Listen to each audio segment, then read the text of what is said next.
ورحمة الله وبركاته. اليوم عندنا وصفة الإنفلونزا والسخونة والكحة.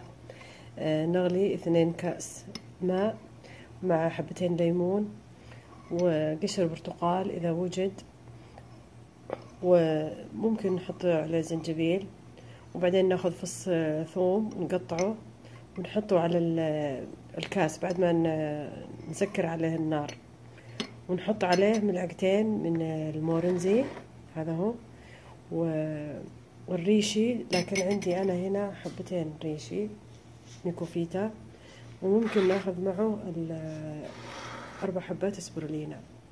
هذه مفيدة جدا يا أخوات، مفيدة جدا لهذه الأيام لنزلات البرد الشديدة والإنفلونزا، وإن شاء الله تستفيدوا من هذا الفيديو.